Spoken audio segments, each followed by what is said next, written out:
Welcome back to Fishing for the Truth and my front porch swing. And this episode is brought to you by or in honor of my friend Janice Bray, who walked with me for many years and encouraged me to continue in ministry. And so today I wanted to talk about the concept that many people believe, which is I should just get over it. So the whole concept of just getting over it. And as I mentioned in the book, it was funny that this one speaker said I should just go to Home Depot, get a ladder, and get over it. And it's a very chastising concept that we tend to believe, which is I should be over it by now. It shouldn't matter to me so much anymore. And this is very true for men. They have a very hard time understanding how an emotion can have such a long-lasting effect on them that they should be able to just move on. And oftentimes they'll stuff it, and then it leaks out in other scenarios and in unlikely places, and actually might cause more damage or hurt because it's released in places that aren't actually relevant to the pain, and the pain can be really deep. So the challenge of healing is really to be kind to yourself and to acknowledge that you've been through a painful experience, that it's going to take time to heal, that it's not going to just go away, and that it's not really a demeaning thing to say, I'm still struggling with something, that I still have a challenge, that this is a pain for me. And as it also says in later parts of the book, that it takes 2 years to get over a major loss. And so if we take that into consideration, and that major loss can be anything from a death or the loss of a long-term job or relationship, and think about other things that cause us grief and the feelings of loss, and say, okay, what is a reasonable amount of time to actually overcome something?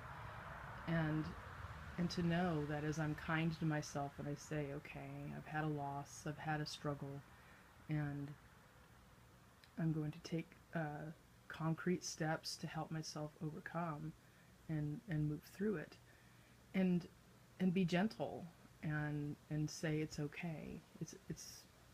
It's also important, I think, for those people who have gone through a major loss, that they know that that they're able to articulate how long it takes, and sometimes they're embarrassed to admit it. And I think for us to be able to say, wow, it's only been a year since you've lost your spouse, or wow, it's only been a year since you've lost that job or had that physical issue that's created such a change in your life. I think that the more we're actually gentle with each other, because we've experienced something like that, and to know that that's normal and okay, and to say, I don't need to just get over it. And sometimes we'll get frustrated because it's still bothering us, and that's okay. When we get frustrated, we can say, all right, at least we know that this is not where we want to stay, and to keep pressing through and say, okay, what's the next step in my healing and acceptance? And I did have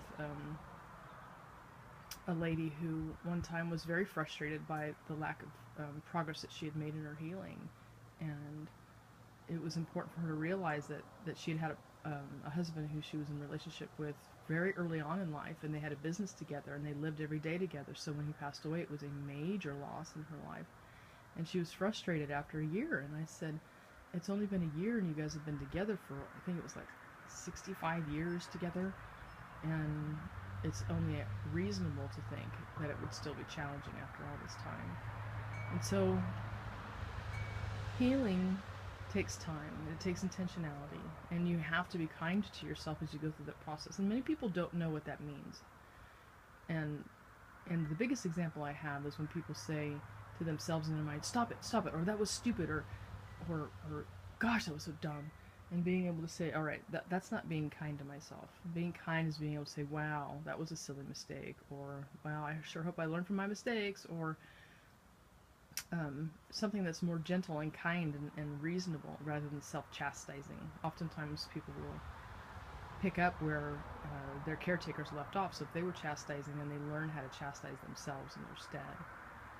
So I hope that this has been helpful for you, and that you've enjoyed the view from my front porch, and I apologize for the cars in the background, but hopefully it wasn't too distracting. I hope that as you go through the healing process that you will learn to be kind to yourself and to remember that it's God's kindness that leads us to repentance.